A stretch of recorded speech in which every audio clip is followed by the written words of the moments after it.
أعوذ بالله من الشيطان الرجيم. بسم الله الرحمن الرحيم. آية نمبر 224. لا يؤاخذكم الله باللغو في أيمانكم لا يؤاخذكم الله باللغو في أيمانكم ولكن يؤاخذكم بما كسبت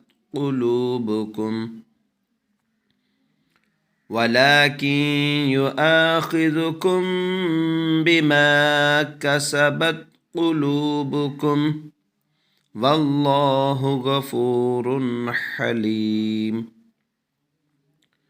والله غفور حليم. لا يؤاخذكم الله باللغو في أيمانكم ولكن